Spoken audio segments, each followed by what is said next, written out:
Huh? Have to bring that one back from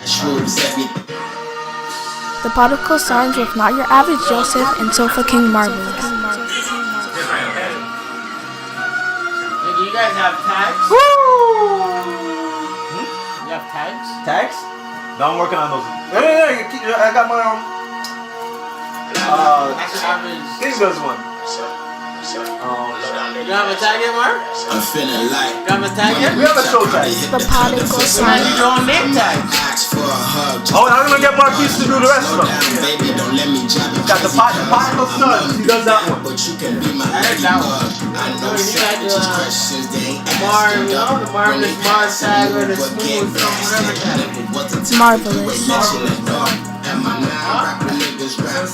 Not Your Average Joseph. No more come around here because, you know, it's going to be a group thing. We'll run the mic.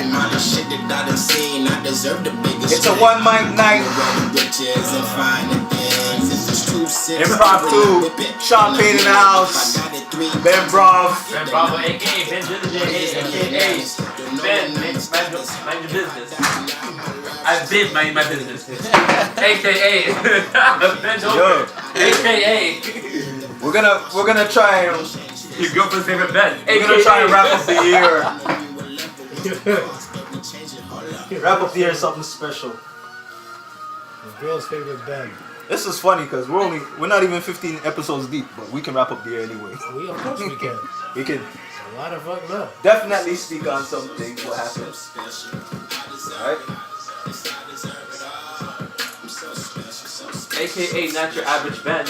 a.k.a. Not your average Ben. Yeah. I see what's going on. What do you mean? What's You give a guy a camera and all of a sudden he's... I've been on camera. I've been on YouTube.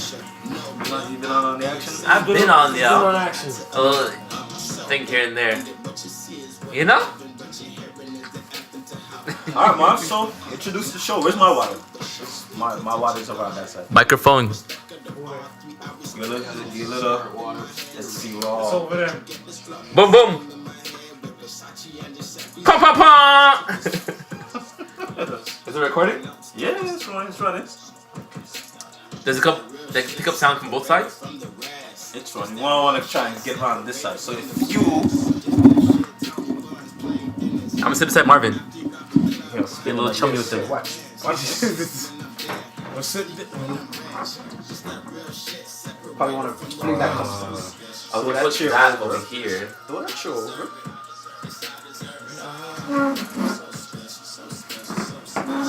Don't worry, we're just reconfiguring.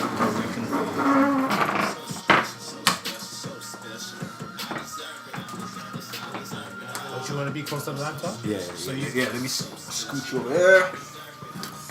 Here you go. So open. Let me shut the window. I get that. Yeah, You get the window? Yeah. That's extra added sound we don't need. I'm a helpless helper, right? Helper's helper. Is that what you said? Yeah, the helper's helper. Yo, I like how you say comfortable. No. This guy over here. I was gonna make you say it again, but I'm like, yeah, I'll let it go. It's my first appearance, I don't ruin it. We're all comfortable now. Yeah, comfortable. You have any condensed milk? Condensed milk Or just condensed milk? is upstairs in the fridge. Condenser. Condensed.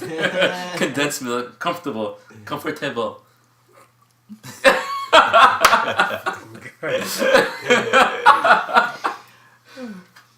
Welcome back Yo, to the can I best. get a little swig of this? I'm Go so ahead. curious, if you don't mind. It's water. There's water. Man. It's Trace in the house. Trace water in the house.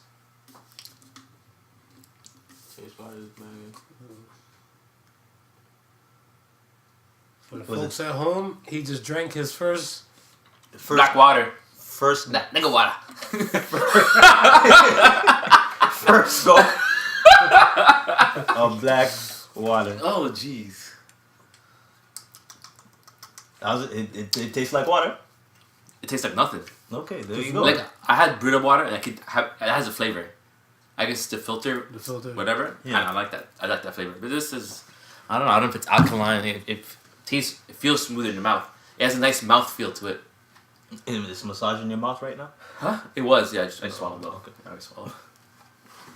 Welcome back to the best no judgment zone in the world, because neither one of us don't have any law degrees. I'm Marvelous. And I'm not your average Joseph. And we are the Podical Sons. Let's start the final show of the year. Yeah. We got some guests in the house, and we'll let the guests introduce themselves this time around. I'm Sean Fan. And I'm not your average Joseph, because I'm not average. But I'm not Joseph either. Fucking guy.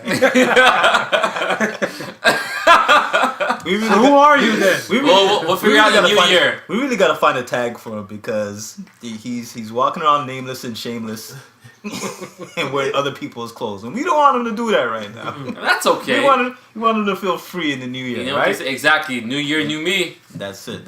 You better find you a new name. Fuck you on. Yeah, man. For the year wrap up, I mean, we had a lot of things that happened in 2018. Right. To the folks at home that's listening, Feliz Christmas Kwanzaa. To the masses, Merry Christmas, Happy Kwanzaa, Happy Hanukkah, Happy New Year. whatever you celebrate. If you're in the UK, Feliz Navidad. Happy Boxing Day to you. All that type of good stuff. We wish you all well and wish you all the best for this end of the year wrap up. Season's greetings. Exactly. Yeah. A lot of things happened this year. Let's talk about some of the black excellence that happened this year, man. What are the great things in black excellence that happened for you this year? One of the biggest things I've seen, me being a kid from Cleveland, was when LeBron opened up that school in Akron. That was a heavy thing for the people in Ohio. Yeah, I think that was a heavy thing for just the whole America on a whole, like how the black community felt. Even here, we seen it as a big thing because growing up, we didn't see a lot of athletes really putting forth or celebrities. Right. It's not to say that they weren't doing it, but we weren't seeing it on a public stage for it to really, kind of make an impact on our minds and say, something. It's more than just the flashy houses, the flashy cars. You have some of them. Yeah, because it's just for them. Yeah. We always see the just for them part. You never really see the humanitarian part of it. So I think that was really big for LeBron and for him to be able to use his platform and showcase that. I can't remember the name off the top of my head right now. The other basketball player, he's got Jalen Rose. Sorry. He's got a few schools that he had opened up, but again, you know what I mean. It's like it's one of those things where because he's not a LeBron James, nobody really made a big deal about it. And okay. I mean, he's not the only one, but no, there's a lot of celebrities that open up schools. Yeah. I know Diddy has 3. Yeah, Diddy opened up like 3 schools. Diddy has 3. And First Montana, he did one in Morocco and another part of Africa. Uganda's one. Yeah, and all these things are really starting to come to light for us to see now. I mean, it's like that whole butterfly effect or whatever you want to call it when something big event happens. Right. It's like all of a sudden all these other events just become exposed when they were always happening, but it took something like this to just have other people recognized for what they were doing and what they're contributing to. Fair. So I would score that up as a a nice black excellence moment. Especially after Laura Ingraham told him to shut up and just dribble. Right. When he's talking politics. Yeah. Especially after that, because again, everything is just on this public stage now. So when that happens, you hear it like minutes right after. You know what I mean? By your social media ears, that's already in your bloodstream and pissing you off. Yeah. So you know what I mean? So you're carrying that taste in your mouth, and you just you feel that clap back when he opens up the school. Yeah. You know what I mean? You're like, take that, bitch. You know what I mean? It's like, shut up and dribble my ass. That's right. Yeah, LeBron's I don't know. He said something about the owners of the NFL. They're like slave owners. You guys heard about with the whole taking the knee aspect, whatever. that whole thing. yeah, he definitely wasn't holding back his tongue. He was saying what he felt, and and again, he recognizes the platform he was on, and he was taking advantage of that. I think that kind of forced, in a way, it forced Michael Jordan to do some little more in the face charitable acts, coming to, you know what I mean, coming close to the tragedies that happened around His thing. Yeah.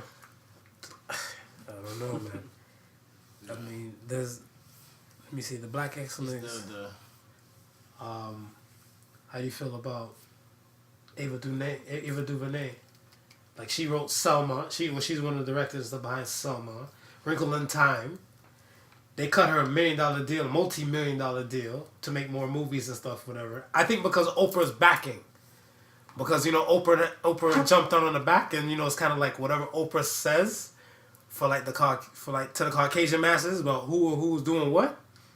It's like, you know what, they're gonna push it to full front. Cause like Courtney Kemp, who did Director of Power. Yeah.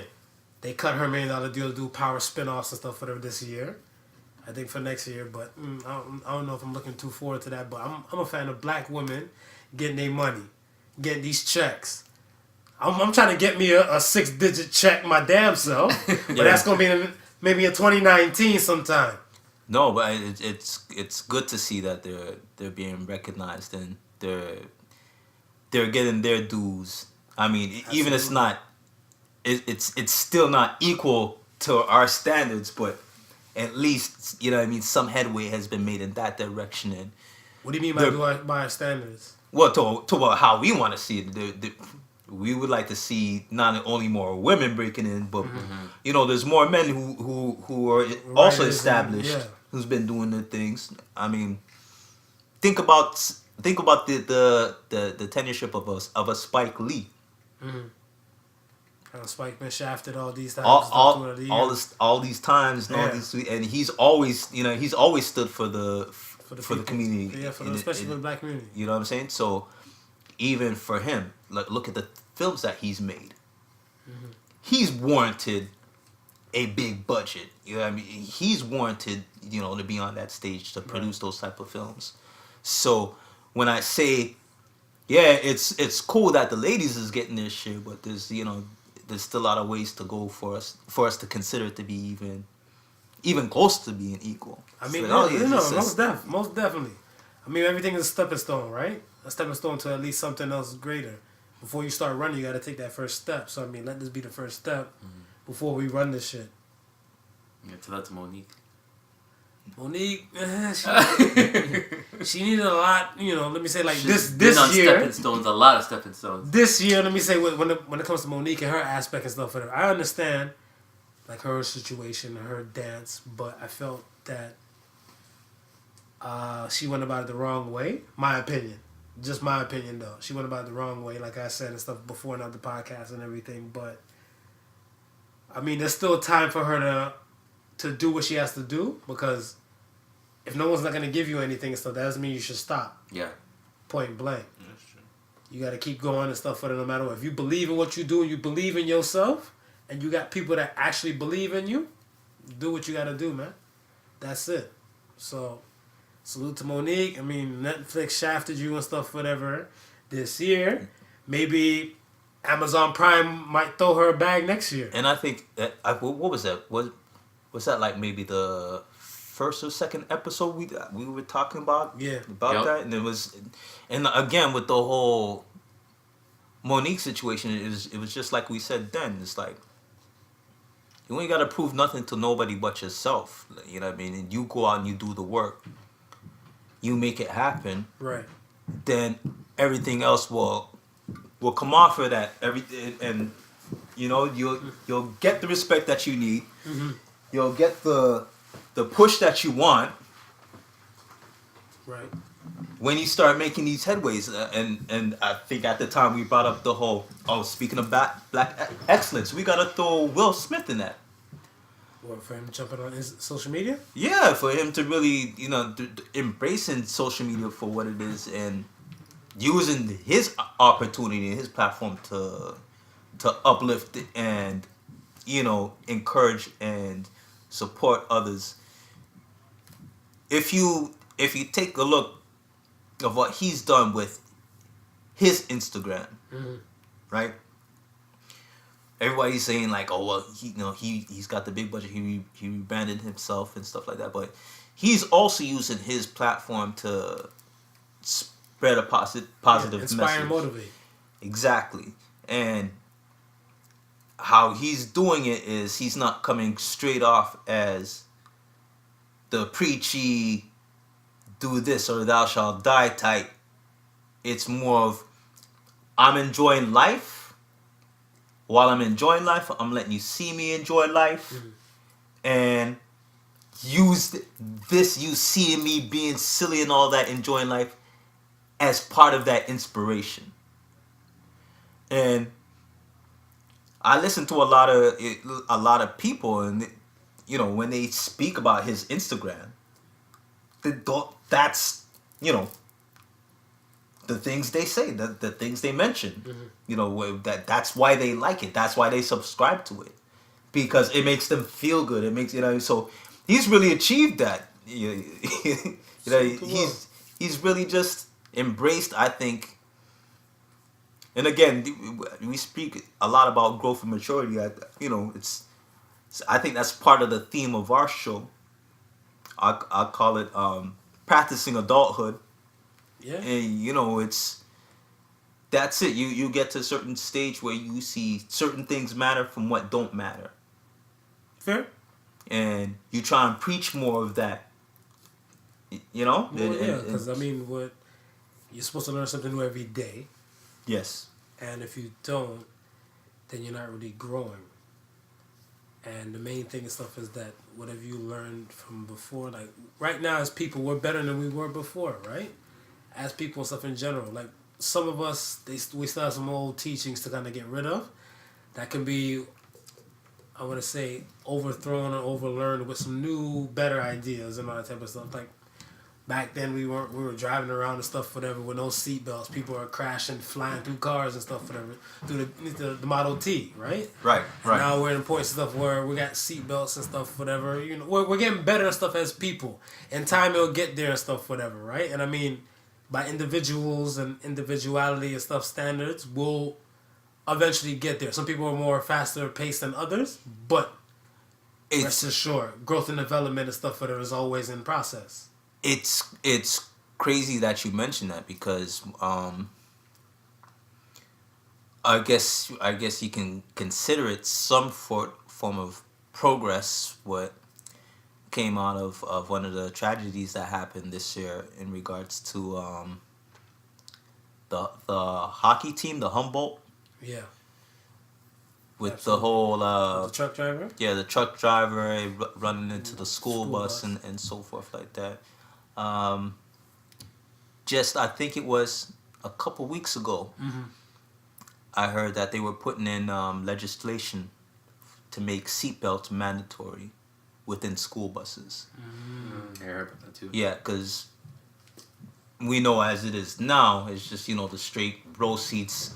There's no form of restraints, anything like that. Just so go through and just call it a day. Yeah, these kids are being thrown back and forth when they're on the bus if any type of accident or something like that happens. Right. So there was put forth legislation in regards to putting seatbelts on the bus. So again, progress, but sometimes progress does come out of tragic situations where we really have to learn from our mistakes and move forward to get better. Yeah. That's it.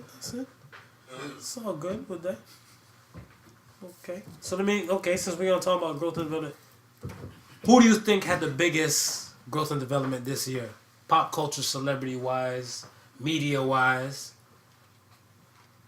all that. Growth and development this year. I would have to say, I don't know, maybe Jay-Z. Ooh, Jigga. Mm-hmm. Why Jigga?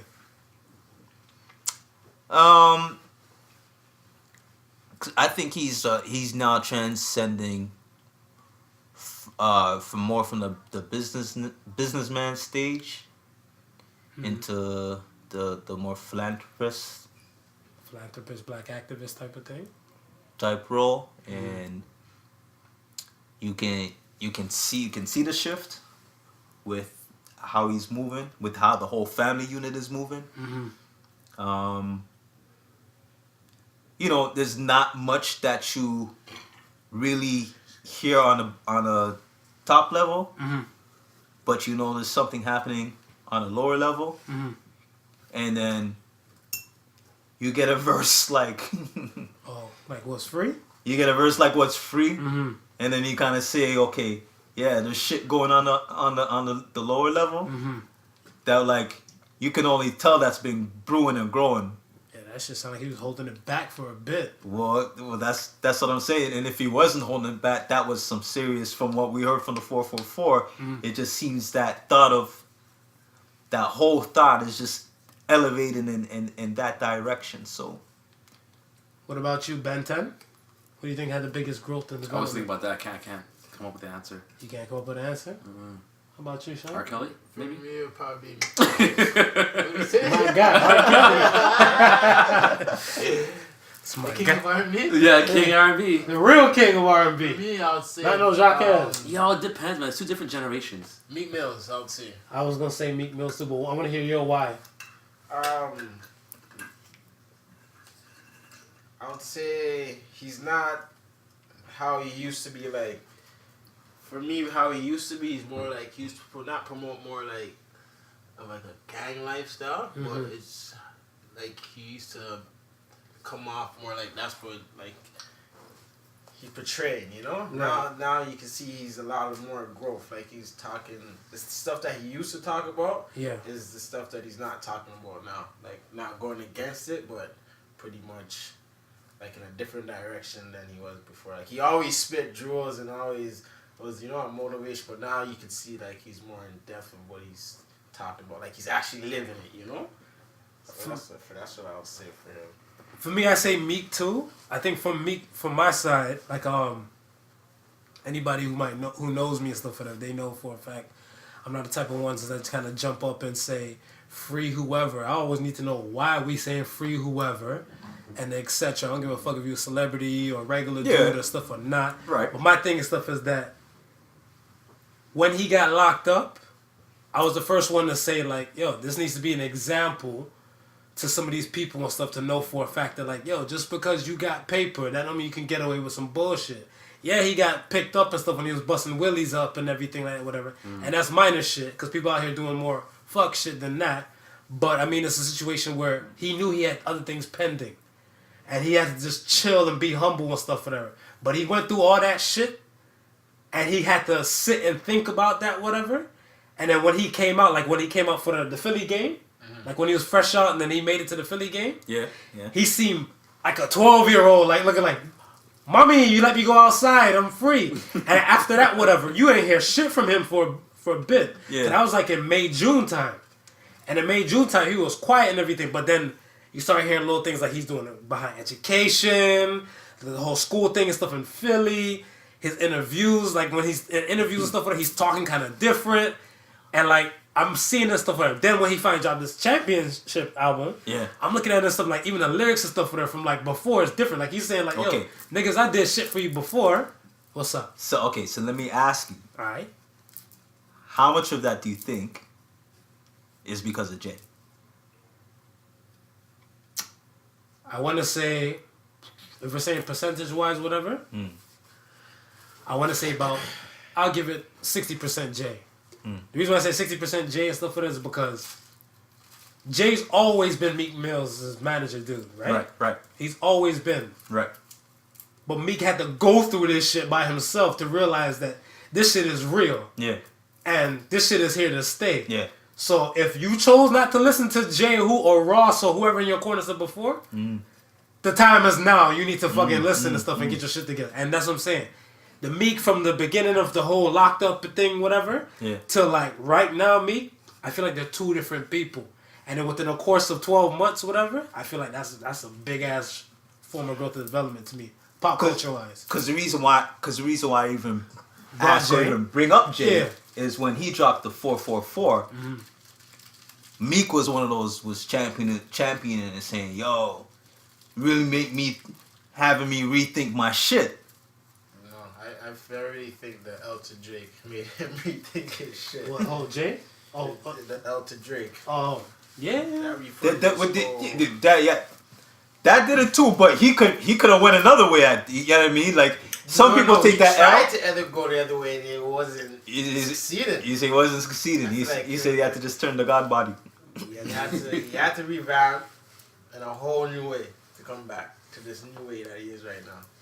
I think that locked up thing had a lot because like That definitely had a lot. Oh, yeah. when you have sure. that time to sit with yourself and kind of realize some shit that's going on with you and stuff and everything, and like, why am I in this predicament and stuff, whatever. Now you start finding solutions because before you were probably pointing at this person, that person, and everything and stuff, whatever. But you got no one to blame but yourself. You have to be held accountable for your own actions. And for a person and stuff, whatever, just kind of just go into the shit and getting out of some shit, they're not really gonna take the time and stuff and look at some stuff, whatever, right? Yeah. It takes a traumatic event or a hard event for them to finally get the shit. So I mean, for him to go through there and sit and look, say, you know what, I need to get my shit together. Well, I get my hand clap for that. He got the time to sit, think. I mean, you know, jot down his thoughts, kind of sort out the things how he wants, you know, how he wants it to be when he comes out. When he comes out, he's already got the backing when he comes out to, you know, get himself situated. So he gets himself situated and he just puts those thoughts to action. And I think that's what we're really seeing in the championship. Those growth and development, man. Yeah, I can give it to him, but I still say Jay. Lil Duval. Lil Duval? Yeah, he went from a comedian to the number 1 song. He did. Smile, yeah. bitch. Smile, bitch. Yeah. That put a smile on my face every day I heard it. Yeah. Lil Duval, So, yeah, I forgot about At that. first, I hated the song. Right? No, I loved like it. One of those trolling songs. Yeah. You know, and it trolled its way into my playlist. But you know the funny thing is, the funny thing is when I first heard it, I was taking it in like this is some new R&B cat. I wasn't even thinking Little Duval and just Right? Yeah. And so after I'm like, everybody's like, yo, Little Duval got this. I'm like, Little Duval. And then I heard, I was like, that's that nigga. Right? I thought it was a troll By song that time too. I was like, I thought it was a troll song too. Living my best life. Troll song. Ain't going back and forth with you niggas. Living my best life. Smile, bitch. Smile, bitch. Yo, that Totally left. When someone says right out of left field, this is definitely Yeah. left field. that's some left field shit. he caught one though. Definitely got one. He caught one, man. So okay, who took the biggest L this year? I want to hear from all y'all on this one. The biggest L this year. Biggest L this Somebody year. who's black or otherwise. Everybody who you think pop culture wise, and I don't think it's somebody. I don't think I can go first on this one. I think I'm gonna have to. I gotta check my notes. I'm about to dig into my memory banks. That's all you there, Sean. How about you? You have an idea. The biggest Kanye. Oh man. Kanye. Kanye took the biggest L this year. Okay, so I'll tell you why I feel Kanye took the biggest L. I was gonna say that, but Yay, yo. I have one. I definitely have one. MAGA Man took the biggest L to me because for Kanye to come with when he first came out and stuff with her as a rapper, not producer, but as a rapper and stuff for her to be on his black shit, the pro-black, type of lifestyle and everything. It took years to build that up and everything. And then he came with his fashion line, his kicks line, the Balmain to the Yeezys and all that type of stuff to put him on a plateau and stuff up there where he's mentioned. You can't forget a Yeezy for no reason. Then he came with his MAGA Man shit with the hat. Slavery was a choice. We got the breakdown after that and everything like whatever. But you would have think from that time and stuff when he realized and stuff when he said slavery was a choice, he would have learned from that shit. Said like, you know what? Damn, I fucked up. I gotta be clear on what the fuck I'm saying. Yeah. Hell no. He still kept going with bullshit. He's not thinking nothing through. Keep putting himself in deeper and deeper dirt, whatever. Hot mess. Every time he open up his mouth, every time he do something and stuff, whatever. Shit, Back to their counsel them already. He should at least get on Black Twitter side before he tries to come back. You know? I don't know, this boy, all he's been doing this year and stuff is just handing L's. He has more L's than freaking the first grade. I'm sorry. That's it. For me, my thing I'll give it to is Tekashi 6ix9ine. Oh, shit. The main reason why, because all that got him to where he is now, you know? Like, Yeah, that's I the didn't biggest think about out. that. You're at the top, billboard after billboard, 10 for 10. King of New York. King of New York. Whatever that and means. This and that. And then, He shackled up by the end of the year. you know what I'm saying? Yeah. One little interview, the next day, But gone. you gotta admit though, man, that boy he made trolling look kind of fun. Yeah. I'm not gonna lie to you. Yo, if you look at trolling, his shit was a great. Like when he went to Chicago and stuff, but he was in Chirac and he was telling dudes he's gonna be on the block and da da da, and it was crowds of people waiting for a dude. And they're like, yeah, fuck it, they going to sleep. And then he went back like what, 4 o'clock in the morning? 6 in the morning, yeah. When people are still asleep with him, and then he made the video. Security camera caught him making a video. Yeah, we out here on the block. Ain't nobody's show. I was looking like, yo, that's some shit I would do if I was a fucking You know what's so troll. funny? Charlamagne's like, yo, you look like you only there for like a minute or two. A hot minute, He's like, man. no, 15 seconds the most. I started dying, bro. So I'm like, yo, at least you knew he was trolling. Yo, he knew he was trolling. That's what I'm saying. He took trolling Like, oh, to a whole fun type of level. minute, it's like a Because some of minute. these other trolls and stuff, whatever, they just say some words and call it a day. He got video All with this shit. All these rappers. Yeah. He got under some rappers' skins. On Yeah, the yeah. game, Yo, bro. YG. Yeah. Bro, Yo, who are you gonna get under? he got a lot of rappers' skins. We- And then all of that to where he is now is like, Yeah, he had gotten some rappers He took a heavy L. pissed the hell took a off. heavy L. He took a heavy L. Took a Bobby Schmurda L. Ooh. Alright, for me, the biggest L for the year is probably tied into the biggest W for the year. Elon Musk. I gotta see this. Yeah. No. And I'm not saying it's the same person, but they tied in with the biggest W for the year. And I would have to say Nicki Minaj. That's my biggest L for the year. Because she was riding high, running full set of steam, but at the end, where is she to be found? She got her Queen Radio. She got her Queen Radio? Yeah, that's it. Alright. She hiding on a Queen Radio, man. Apple, you know, finessed her with a little deal. She on Queen Radio. Yip yapping and stuff. She's in the podcast world now. Welcome. We welcome you. But I mean, hey, yeah, you gotta give me more. Why she took a biggest L? Because I mean, like the whole And how's it tied into the biggest W? the biggest W has to be Cardi. Biggest If he's talking- W is Cardi. It's Cardi. Has to be. You couldn't see that? Stevie Wonder could see that. Who you got for the biggest artist for the year? Who's your artist for the year? For the L. Biggest the person who could take L. Yeah, I can't even think about it. Elon Musk, I was saying in the beginning, but he had turned that around. Who? Elon Musk Well, with what- the Tesla, he was smoking on the Joe Rogan podcast, Yeah. something like that, With the- and everything's plummeted. All his like stocks. Oh, because they seen him. And Yeah. Stuff, whatever. Do we give But he went back up now. He's winning. H&M for the coolest monkey in the jungle. Yeah, but see, and the funny thing too, with the H&M thing, I want to say that was beginning of Yeah, January. yeah, it you was. can't forget that. No. You can't forget that. Yeah, the weekend jump ship and everybody, and certain people jump ship and everything like whatever. But H&M shit's still up top.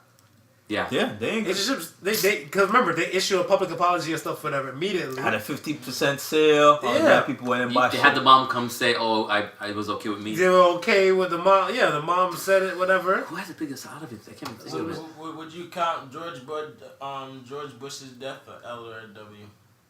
Some people will count it as an L. Some You know what? He wasn't. To me, I feel like he wasn't in office. He dictated a lot of stuff when he was in office, but when he wasn't in office and stuff, whatever, his death didn't count as a W or L to me. I just feel like it was just there. Yeah. I didn't miss no work. I didn't shed a tear. Like I said that we said on other podcasts. Listen, whatever. man. But that be that. The man lived to be how old?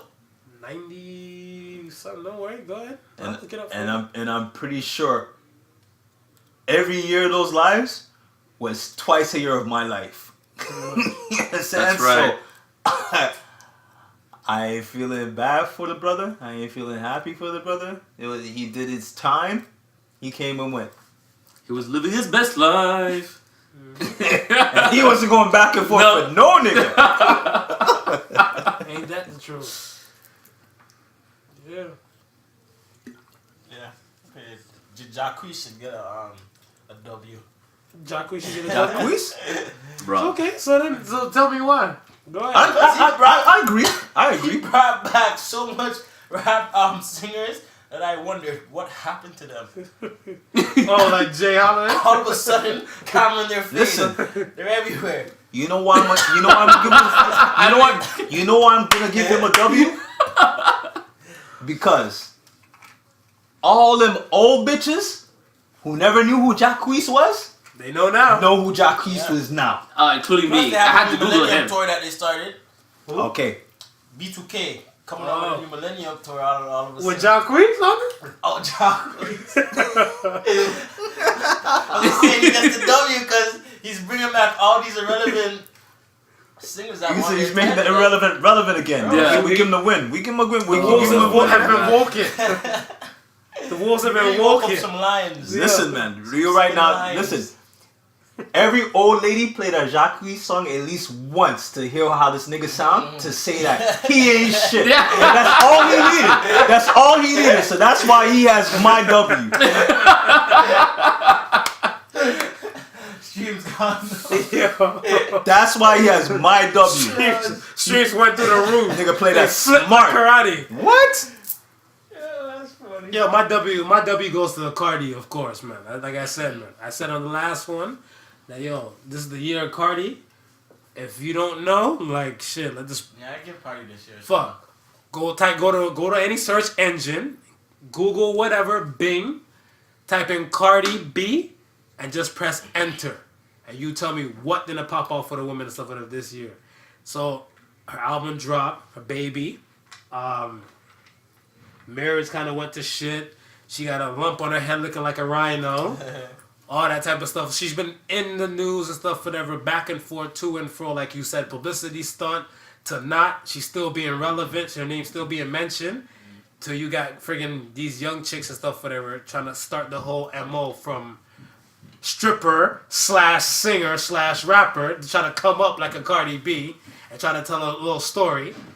And Cardi, she did it from a side, I want to say, I think she's doing it all from a side from her, but all other people feel like they can gravitate to and link something towards Cardi to say like, yo, this is what they like, you know. The Latino people be like, she's Dominican, yay, this is a win for the Latinos. Yeah, yeah. The strippers are like, hey, she used to be a stripper, this is a win for like the stripper chicks, whatever, right? Yeah, Like, she from New York. yeah, It's she's one from for New York. Yorkers. So I feel like Cardi B and stuff, whatever, that's my W and stuff, biggest winner and stuff for this year, across the board. Who you feel, Ben 10? I'm gonna call you Ben 10 till you figure out which name you want to use. No publicity spot. We asked me. Who's the biggest W? Who got the biggest W? Ah man, MGK maybe against MGK. Eminem. You Vic think so? Mensa. What can we give him? Ooh.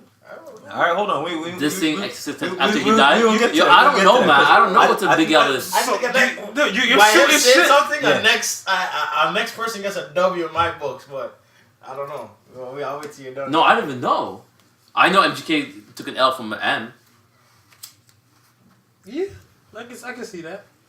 Cause it was a round for round, and M went in for another And round. I'm biased though. I'm an Eminem fan though. But what are we really calling an L nowadays? You know what I mean? Because to me, okay, Yep, the even him, Kamikaze was amazing. even Good album. him going up against M was enough to probably make his numbers more than they would have been Okay. with his album coming up. MGK. MGK. M went at him first though, with the. M went at him first, right? He took, Did he benefit from him doing that? but what did you say? Eminem. Eminem did it. Eminem did it. That's what I'm Eminem, saying. that's why- That's what I'm Eminem saying. did Why- what? But that's what I'm saying. He's saying he would have given MGK the L. But I'm Wait, saying Eminem did what? Eminem Oh, he didn't get benefit. MGK the L. Oh. No, never. yeah, he was saying he would get MGK the L, but I would give him the W because he benefited even though he lost to M. I thought you said He's still benefiting. Yeah. So that's what I'm saying. Who are you giving a W to? MGK? No, Eminem. You giving an M? I'm an M fan, so I'm a little biased. So you say Eminem and stuff, whatever. Are we talking about for the year, or are you just talking about for the beef? Because Well, the beef was in 2018, so I'm just saying. for So the year, no, yeah. that's another one of my And next M questions. is a double because that album was. My- pretty we good, get too. to the That was- No, but it's, We get to since, the beef. since you started with that, and No, stuff, I'm whatever, just. And the album is like a W. It's like the old M came back. and the Kamikaze. Yeah. After Joe Budden pointed out a few. Yeah, true. Yeah. Kind of took me out my. So okay, so we'll segue. We'll since we're on this theme, we'll keep this theme going, keep the energy going and stuff, whatever. My next question still would have been. Wait, before you jump in, because Kimi said something very. Kimi mentioned a name, and I think we can give Joe Budden a W. We can give him a W. Oh no, this is Joe Budden. I Yeah, no. kind of figured. Yeah. Well, okay. Well, Joe. Okay. With the marriage to sum it all up, the engagement. Yeah, Joe had a great year. Joe had a great Joe year. had a great year. Let me say that. Joe Buttons and stuff, whatever. Salute to Joe Buttons from his thing with his deal with Spotify. Yeah. His deal with Spotify. His deal with with, Revolt. Yep. With Revolt with Diddy and everything like that over there. His marriage. His marriage. His soon to be marriage, his engagement. Let me say that first. His baby is like Lex being 1 year now coming through. Yeah. But The baby was born last year though.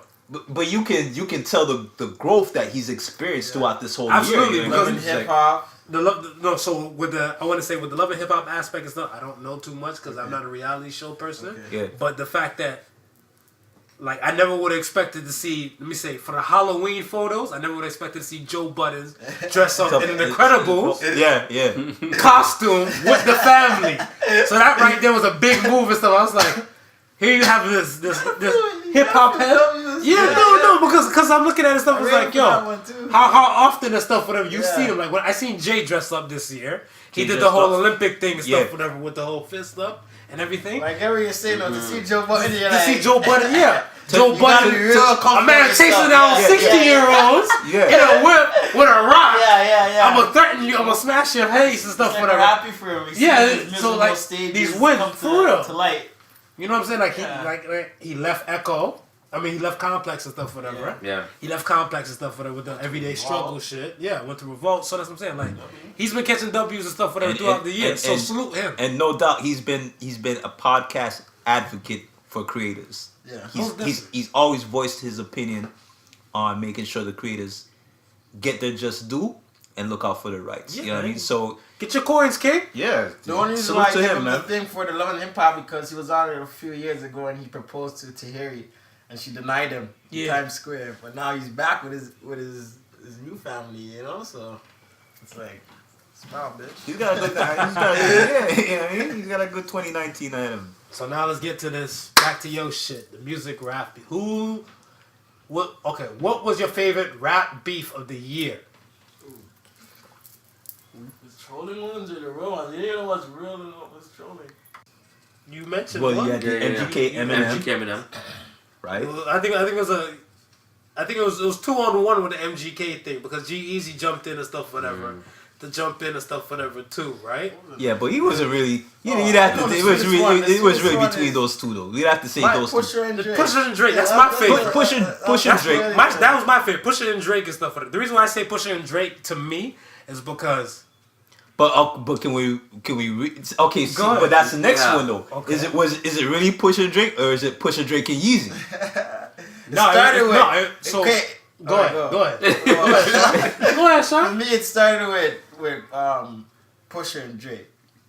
Like that's the two head. Yeezy and Drake kind of branched off their own problems off of that, I guess. You know? But the Yeezy and Drake pretty much came from Drake's response because most of those shots was at Yeezy. Exactly, but that's what I'm saying. What? See, that's why I felt that he turned his attention and stuff away from Pusha because he couldn't handle Pusha.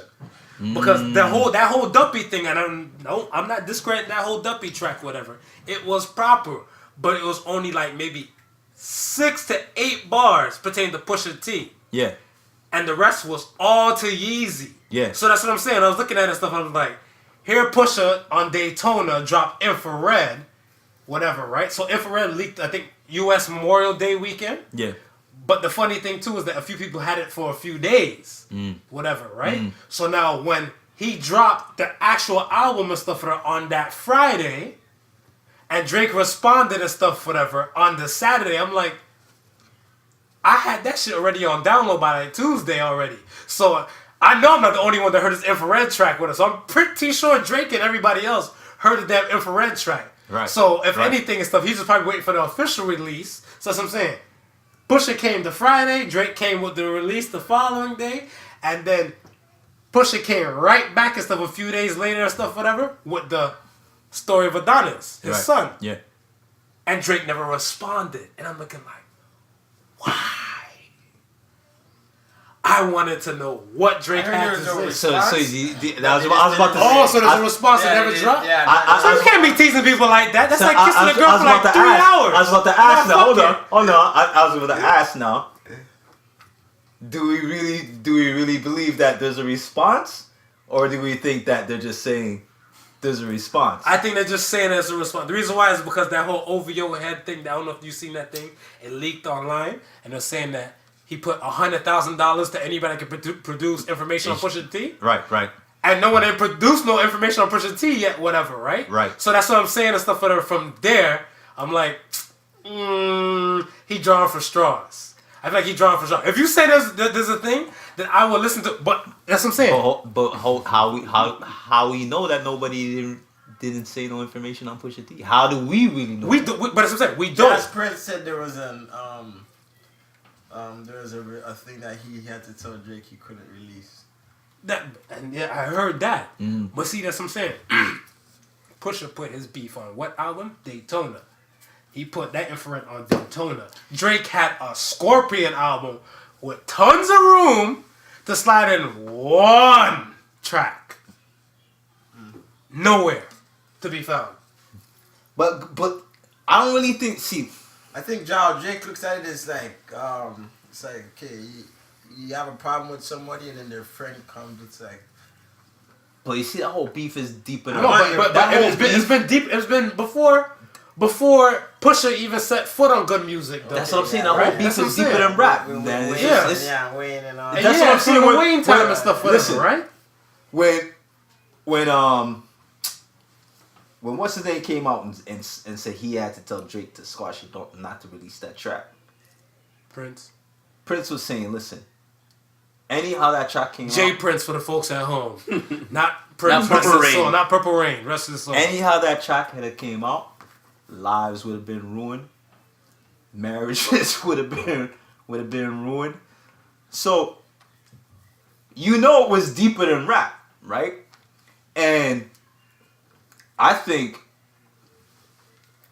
really the Pusha and Drake thing is not really a thing. I think Pusha just took the opportunity to strike at Drake.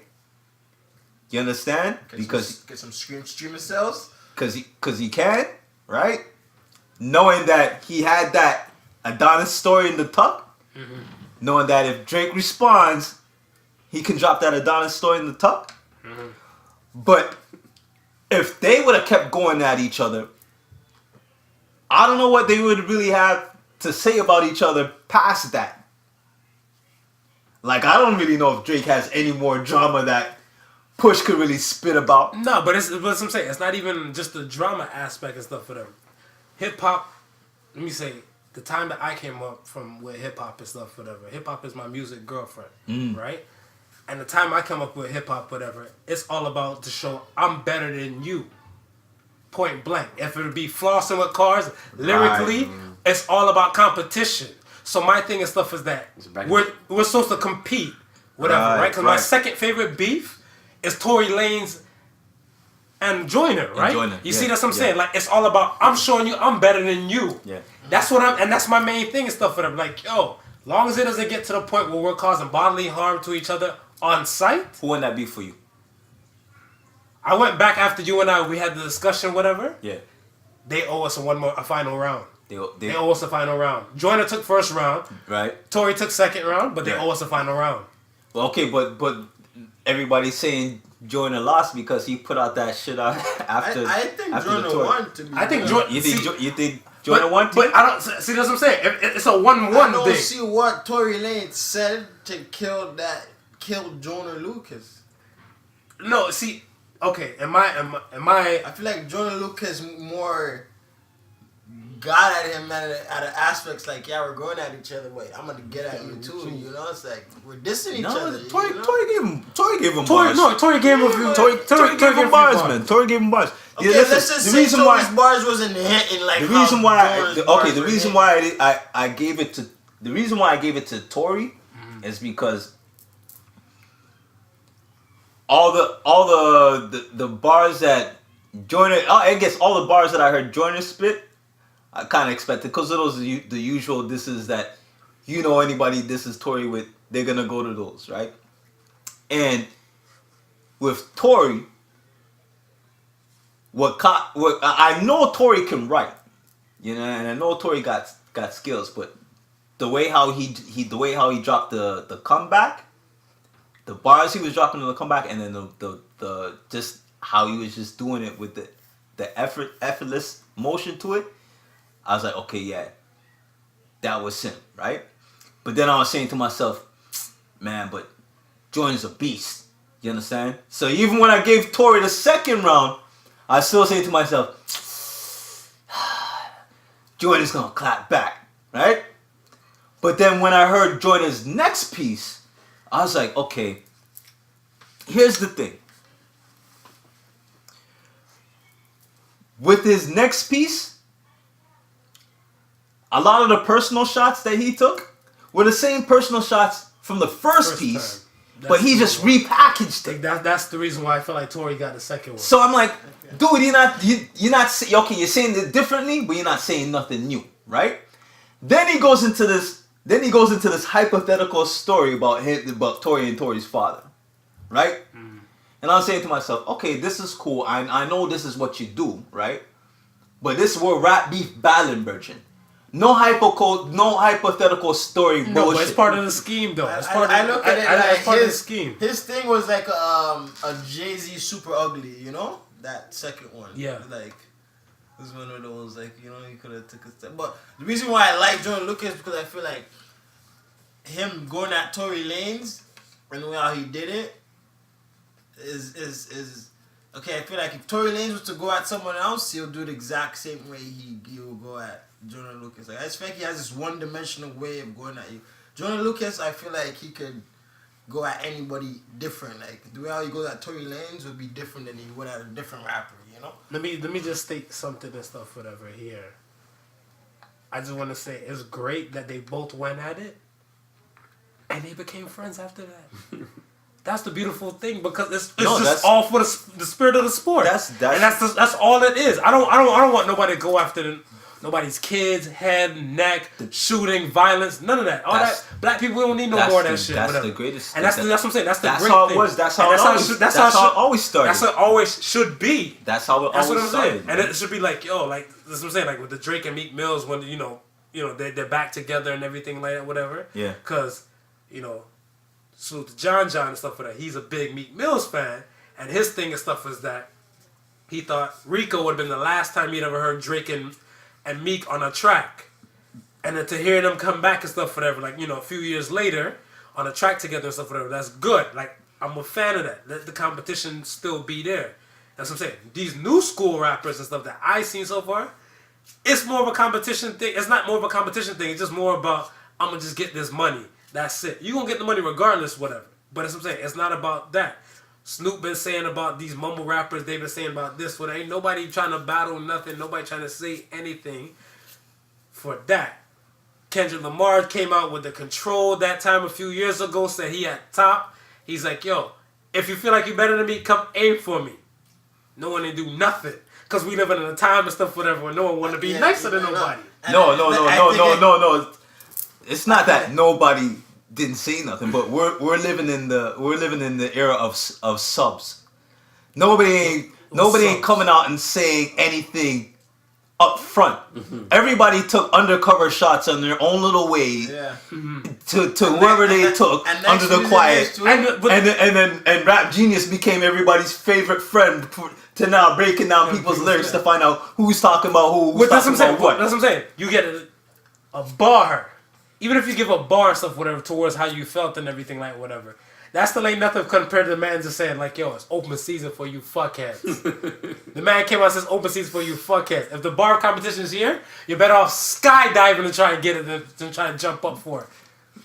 Come at me. That's it, but people Cricket's chirp. Listen, a lot of niggas are even smart because it's like that's like for now doing stuff like that's a career suicide choice. Like, back in the days, It is, you but could bounce back. You know, come on, wait a little. 6 But that's what I'm months saying. to come with That's what I'm an saying. album. That's the same thing with- nowadays. But the same thing what you said with Jacques though. With Jacquees, my bad. Jacquees. With Jacquees and stuff like You know that. Jackass? Yeah. He made a statement like that with it and brought all the damn the earthworms right back up. Jay Holiday. Out of nowhere. Out of nowhere and stuff with it. He put himself to bed. With a cell phone right there in his face, whatever, has something to say and stuff like that. A man that Chris Brown didn't even say nothing. Chris Brown. someone laughing, bro. Yeah, he's somebody laughing and stuff like that. He didn't even say nothing and stuff like that. But he brought these people up with her because they're up in arms in their feelings with her. So it's like, if you're up in arms in your feelings, put it to the test. But they didn't drop a song yet since Jacquees said that, whatever, right? They didn't. It's not that hard to drop a song now. Yeah, it's true. It's not that hard to drop a song now. Way back when and stuff, you had so much red tape. Put the bitch on SoundCloud. Yeah. They already know who your MO is from Jay Holiday from way back when. Listen right now. Baby, you still ain't gonna hear Listen. Nothing. Listen. 2019 is gonna be the year of the old dudes right now. Everybody's in the studio working on this Yeah, shit I right hope now. so. That's Niggas, 100%. you ain't heard nothing right now Listen, because niggas ain't you putting want- nothing out to us. Like they Yeah. think it's 100% perfect, bro. 2019. Everybody say 2019 is coming. Dipset just started with Wave. I just seen Wu-Tang I'm on telling you, Tiana Taylor's thing. 2019 's I feel gonna be Wu-Tang's year of the come old out with niggas. 2019 off of that. Like, it's just because Everybody's plotting and they working. can coexist now with the youngins. Method Man saying, all right, I got this now. They're showing me love. You know, everybody's saying I ate that verse. Raekwon, whatever, you know. Let's get in the boot. Best album of the year. You can give me your best album, and then give me your honorable mention. Best I'll start. My best album of the year is K.O.D. J. Cole. And my honorable mention is that Black Panther soundtrack. That Black Panther soundtrack and stuff, whatever, was fire. I had both of those things and stuff in heavy rotation. Still, not even still. It's still in rotation stuff on my playlist. I have Drake for album of the year, Scorpion and then I have KOD for your honorable mention. honorable mention. What about you? Album of the year kind of thing. The Drake missed me on the mark. That's why. I haven't heard of J. Cole yet. You ever heard of J. Cole? Daytona's up there. Did that get released this year? Daytona dropped this year. Okay. The Kanye album's still good too. I feel like Really? for me, Yeah. I would say Nipsey dropped this year. Nipsey did drop this year. Yeah, I really like Nip's album and we say Honorable mention. Little Wayne. Carter Carter 5. 5. Yeah, gotta Carter get Carter 5. 5. Ben 10. I don't know. It might have to be Daytona. I've been playing all the time. So Daytona. And what's your honorable mention?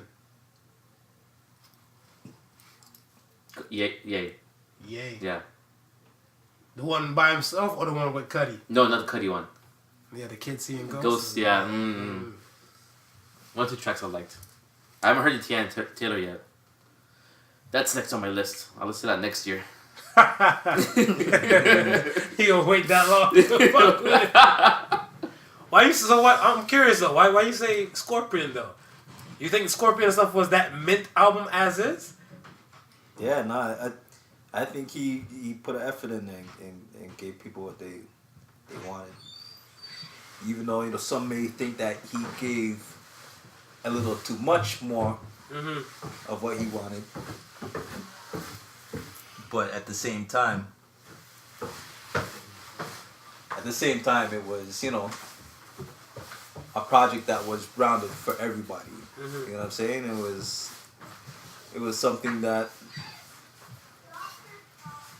from now to I would say probably summer, you're gonna hear hits off of. Not to summer 19. Okay. Feel that. Respect that. Give me the most racist shit of the year that you've seen.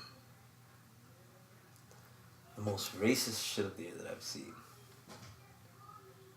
In real life or on TV or media? Real life. Trump? Everything about Trump. I don't even know. You know? I'm on the. It's funny because no, I don't see the H&M thing. Whatever, like I said, it's the same thing with the whole mother thing. yeah, That's why I don't give it to them. I give it to like Starbucks, with the two guys and stuff from Starbucks and everything when they call the police. I don't know if that's racist. Buy a cookie, man. I don't know. That's what I'm saying. It's like, I'm on the fence on that one. That and I got the young man. He was just wrestling the other day. I was about to say that one hurt me. I was about to say that one the kid with the dreads. and I don't know if it's and I have to think about it because I don't know if it's because that one's so fresh. Like it was just last week. You know what I mean? So fact. I don't know if it's because it's fresh that it's hitting my like right when you say it, it hits my mind instantly. But to me, like when I seen that happen, it is like in my chest. This it kind of it hurt me. Made me feel like I want to go out there and start punching the ref. Yeah, it hurt me. Like it like I said, like that situation stuff. I'm looking at it and I just sat there and I took in information and stuff, whatever. And I was just like, what does the kid's hair have to do with anything about a high school wrestling match? If they even grab in that direction, that's an illegal move. That's a foul in high school wrestling. This is not WWE. This is just regular school wrestling. So if they grab face mask level, that's incorrect if it's not pertaining to a headlock. Hair, which was covered, they used a hair net to cover it. The man said, no, that's illegal. And they cut the kid's dreads right there on site. Or forfeit the match. Or forfeit the match. Yeah. The funny thing is he won. He won. He didn't look like he won though. Come on. Yeah. No, I was about to say his reaction afterwards. The funny thing is, they showed a picture of this other dude, this white dude, and I think he's I don't know if he's the national champ. Yeah. Or maybe some state level champ or somewhere else, and he has some friggin' long unkempt hair that's like sticking out sideways all sorts of ways from under his cap. Yeah. And they were saying, well, what the fuck is the difference? Well, the difference is dude is white. Straight up. You know what I mean? My bad. My Chase water bottle is empty. It's just let me put this down there. Thank you, Chase. We ending off the year with you. Hope we're gonna start back again. This time with some sponsorship. Sponsorship. But yeah, those are the two that sort of stuck out to me. I mean, the Starbucks thing. I just sat there and I just scratched my head. I was just saying, I get where they're coming from. Like, yeah, buy something and stuff for their weight, but if I go to a restaurant and stuff like that, whatever, and I'm holding down the table and stuff and I'm waiting for 3 month people to come and I said table for 4, you have to give me a minute to make sure the other 3 people show up. And if you're not giving me a reasonable time and stuff, whatever, then I can understand. Because if we're waiting for someone, we're waiting for someone. That's it. We can't really just shadow clone jutsu and make a person pop up. Right. But I mean, hey, they went about it to that level, and then they got that extra static. So hopefully they live and learn from that aspect and stuff, whatever. Not just pertaining to black people, but people and stuff in general, right? So But that situation and stuff, whatever, as a black man going into other restaurants and everything like that, whatever, I wonder if they were trying to plot to call police on me the same way and stuff, whatever, when I'm just trying to wait for other people to show up on the spot. Right? So that was just my take on the most racist shit of the year that I've seen so far. Yeah. I don't know, man. I just keep having the images of the the wrestler. The wrestler? Yeah, absolutely, man. That's Absolutely, man. That's the thing. I think just when you think you see it all, and that's like something. I think what stands out the most for that is that we're looking at it as it's not a typical situation what we're used to seeing, right? It's right, not the police, and right. It's not the police brutality. It's not the the killing or anything like that. Yeah. It's not the being disrespected in a public establishment. Right. This is an area of sport, and we know sports has its racism. We know that from professional soccer, hockey, even to very basketball where men of color dominate Exactly the sport. So, but what's shocking is we're seeing it in a sport where we typically don't see it, and happening to a young man who you gotta know has been torn with the decision of what he had to make, the sacrifices he made. And what pissed me off probably the most about it is, as the coaches, I think the coaches should have said, fuck y'all. We should forfeit this shit. Yeah. Cause this is some bullshit. This is some bullshit. Cause little dude should not have to cut his dreads for a damn wrestling match. Facts. Exactly, you know what I mean? That's what I'm saying. They didn't stand by him like that. For me, I think the coaches failed their job. Somebody should have stepped up and said, look, someone should have stepped up and said to that boy, listen, I know you don't want to cut your hair. So I'm not gonna we'll forfeit the match. I don't give a shit. If we lose, you walking out of here, I'm making sure you walk out here with your dignity and your pride. Because now, the shitty thing about this is that this kid has to live with that shit now for the rest of his life. Yeah. I just remembered. I don't know when this was released, but in Korea, they had this ad for a washing machine or Tide or something. 2 years ago. That was 2 years ago. I think I saw it earlier this year. Yeah. And this woman puts a black guy in the washing machine, and he comes out Asian. Yeah. We spoke about that. A lot of that stuff has been resurfaced. Resurfaced, the whole Black China.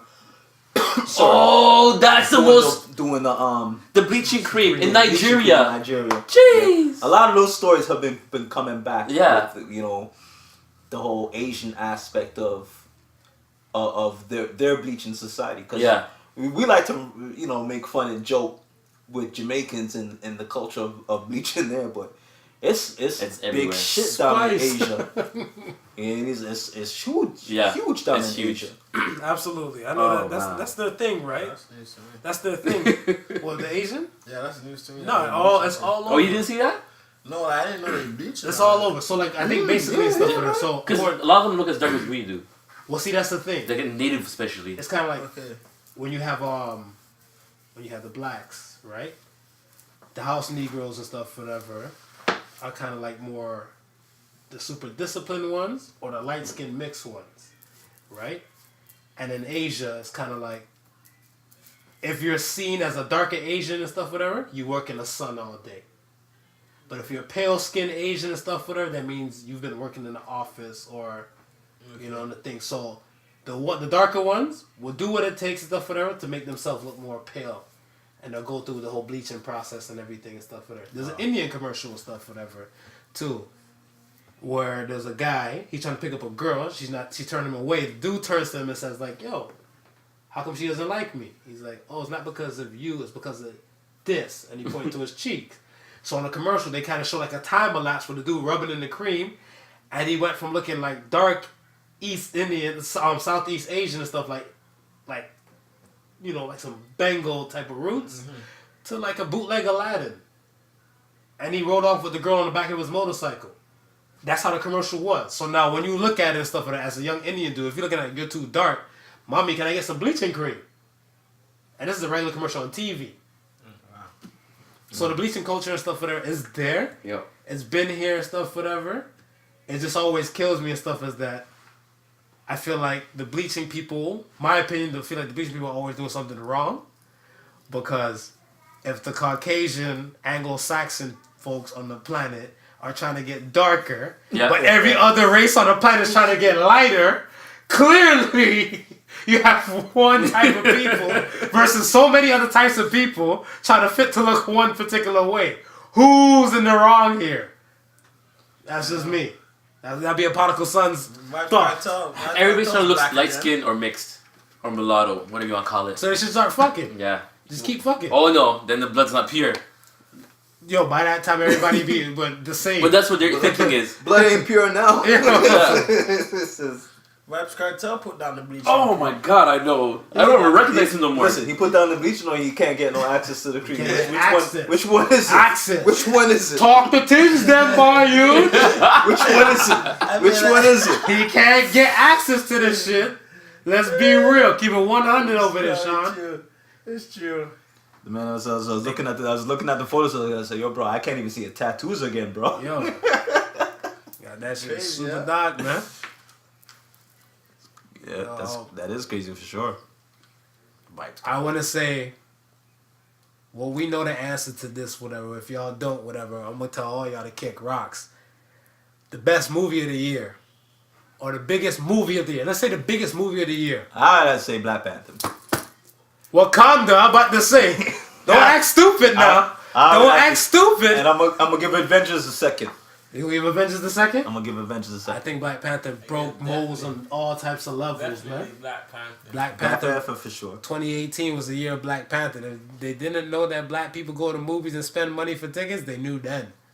Because I heard people went to Black Panther like 4 or 5 times and stuff, whatever. And that's not included because it made over billions of dollars and stuff, whatever. Broke banks and salute and stuff, whatever, to the cast. And the powers that be behind it, from like even being used at Tyler Perry Studios and all that type of stuff. Like salute to everybody behind that aspect and stuff. With a Coogler, the cast, and like I said, it goes on. But do you disagree? No, I agree. Even down to the soundtrack, you know. Exactly. Like if you're looking for to say what would be considered an album of the year, that could be getting a mention in it as well because there was a lot of. Well, that was my honorable mention. There you go. Yeah. There was a lot of hits on that as well. I don't know about Black Panther. I kind of like Deadpool 2. And I haven't seen Creed 2 either. But I heard a lot of good things. Deadpool, I like Deadpool 2. Yeah, it was really funny. I think Deadpool 2 and stuff was funny. But I never heard people and stuff like saying they're gonna go break their neck, they're gonna see a Deadpool 2. Yeah. I heard people start breaking their neck saying, "Oh, they can't buy a Black Panther ticket and stuff. This bitch is sold out." All the above has been sold out for weeks, and then people had to go take time off for work. I got the Black Panther hat on. Yeah. I know. I don't think I connected as much as other people did. Maybe I think that's my issue. What was the Black Panther? Mm-hmm. Why so? I think it's just it was a regular movie. You think it's a regular movie? Yeah. I'm African, so growing up, I always saw black people in movies. I watch like African movies all the time. Right. You know what I mean? That's things that I think we can take for granted as well, right? Right. And yeah, I know my like- culture. I know my history of my parents, my grandparents, my great-grandparents. Right? Yeah. So for me, it Yeah, because you can imagine resonate 100%. I could go back home. You're in Africa and you're watching Black Panther, like, yeah, they're silly Americans. Yeah. Wakanda. This is kind of fantasy. Fantasy. I don't know. I look at it and stuff like why I like the aspect of Black Panthers because that if we look at like on a superhero level, look at Black Lightning to Luke Cage, but even to those shows and stuff like that, all they show is a black person, a black superhero dealing with drug dealers and like an overrun crime area, right? Right. And I feel like that story's always been recycled over and over when it comes to like a black superhero and stuff. Yeah. Or hashtag urban. Urban. But then when you have a situation where these black people didn't fuck with anybody, they had their own world popping with technology on a whole nother level and doing their own damn thing and stuff, whatever. And it's kind of like the other races, other people trying to get into that world and stuff, whatever. They're like, yo, we have some hidden gems. Yeah. Whatever, right? Because even like I had some non-Caucasian folk who weren't really thinking right. They're like, yo, is Wakanda really a place? They're confused as shit. my because goodness. they feel like black people have been hiding some stuff like that from them, and no one's been saying anything because they're popping over there. So they're looking like it's the same thing. When they see, I guess I want to say, when parts of the world from this side of the world, on the Western world, when they look at places like Africa and stuff like that, they just assume everybody's like starving, broke, etc. Like, you know, I guess with flies on their eyeball and shit like that and everything. But then when they get Sally Struthers in the mix. yeah, you know. But then when they get the glimpse of the reality and stuff like that, it's not like that and stuff like that. Like, hey, and even some of the people and stuff whatever are living like princes and stuff like that with popping multiple cars and everything. It was a reality check for them. They were like, shit. And then you drop Black Panther now. Yeah. And they're looking like, well, even if they don't have a place like Wakanda, they're still living fly as fuck over there, Yeah, whatever. that's right. And some of the non-black stuff, they're like, yeah, we're living basic as shit over here. So it's a reality check. So that's what I'm saying. Like a movie like this, I felt like it hit a mark and stuff. That's just to me. Exactly. Yeah. That's just to me. What about you, Sean? For me, I feel like at times you forget you're watching a superhero movie. Like you're watching see like towards and they're doing all that. Let's see like that we're in the tunnel. Yeah. When they're both fighting. Yeah. Like that scene, you got to really. When they were fighting in the Underground Railroad. Yeah, you got to snap back into reality. That's right. And you're like, oh, girls, this is a Marvel movie, like, you know. But like, there's times you forget you're watching a superhero movie. Like, this feels like you're watching, like, you know, a sick, dope ass movie. Right. When you seen that under the tunnel scene and all that. You know, Underground Railroad again. yeah, there we go. Vibranium, there you go. Vibranium. You're an asshole. You're an asshole. You're trying to highlight. Yo, the other thing I don't like, they underpowered Black Panther. That's what I don't like either. He's supposed to be as strong or even stronger than Captain America. Oh, yeah? Mm-hmm. Yeah. He's supposed to know all these different types of martial arts. He's supposed to be as smart as Tony Stark. Yeah. They That's comic books. Yeah. Facts. Yeah. They underpowered him in the movies. Yeah, but see... Maybe he's just new into that role because his dad passed away. He's a real Black Panther, and he's learning to be a full-fledged one. Maybe that's why. But I feel like But that's a good reason why. maybe. I mean, I feel like eventually we'll see the Black Panther story and stuff will play out a lot more because, I mean, any movie studio after making all that type of money from that, whatever, would be dumb not to try to push another Black Panther and stuff out there or whatever, right? Oh, for sure, it's coming. For sure. For sure that's coming and stuff, whatever. So, I mean, in time and stuff, whatever, but I want to say as a true Marvel fan, a Marvel head and stuff, whatever, I don't go into a Marvel movie with full expectations that they're going to come out the same way as how I know it and stuff for that. Because even like the Black Panther story and stuff for that with the White Wolf situation. Yeah. The White Wolf wasn't supposed to be a Winter Soldier. The White Wolf and stuff was a kid whose parents died in a plane crash, and the former king took him into Wakanda. Yeah. Right. And trained him and stuff for that. So he became the White Wolf. It wasn't the Winter Soldier. Tarzan, Right, you mean? Right. Yeah, Tarzan, yeah. Basically. Instead of a shipwreck, it's an airplane crash. Yeah, okay. So took him in and stuff, whatever, and kind of made him into the White Wolf. Mm-hmm. And that's where that came and stuff, whatever. So to the original Black Panther, like comic book heads and stuff, whatever, you know what the deal was with it. So when you see Winter Soldier and you hear him being called White Wolf, you know it shouldn't phase you and stuff, whatever. You get angry, but it's just part of the whole thing and stuff, whatever, with the movie thing. It's a different universe, maybe. Because they're just trying to grab the basic people and stuff, whatever, to come watch the movie and stuff and have an understanding. So if they're hoping that you come in with understanding and your girl doesn't have an understanding stuff at all, you'd be like, don't worry, they'll break it down for you and stuff, whatever, so you'll get it. And the same thing, in the beginning of the movie, they did the whole layout for you with the Black Panther thing, the tribes and all that type of stuff, whatever. So if your girl came with you, she's like, oh, I get it. And she's okay with the close through the rest of the movie. But you come with some real core shit, she's like, wait, how did that happen? And then you got to break down too much or whatever. Remember, it's still a movie. You still only have a limited time frame and stuff to mess with everything. Yeah. You can't. It's not a Netflix special. You know what What I'm it should be. saying? Then that's what you need to talk to Marvel about then. Well, maybe they need to hire Haben. You know what I mean? Yeah. But you got to come up with a name first, because they ain't just gonna take him as Ben. Yeah, you can't really say my name like that, bruh. You know what I'm saying? As Ben. Ben 10. We're gonna take it with the Ben 10. Speaking of the whole Marvel thing and stuff, whatever. There was some deaths.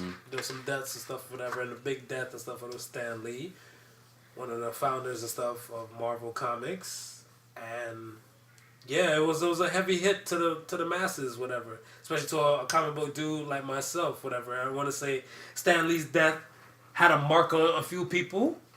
I did a post. Yeah, you did a post too. Yeah, I did. Everybody like the people's that I know rock with Marvel and everything did a post and stuff for Stan Lee.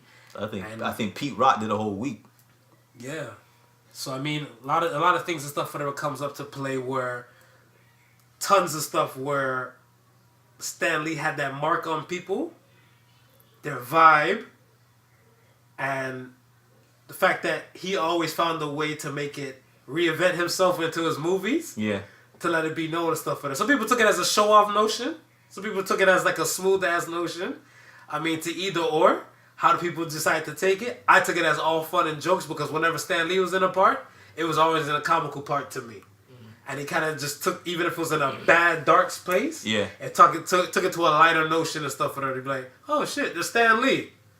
Stan Lee. Is that another L for the year? The death of Stan Lee. I would consider that an L. I would consider that for definitely an L for the year. I don't know, man. He left a full life. No, yeah, he did leave. I don't know. It's L. It's not L or a W. It's just, you know, it's the end of a story. It's a loss. It's an L as a loss for us because I guess it symbols an end to an era. You know what I mean?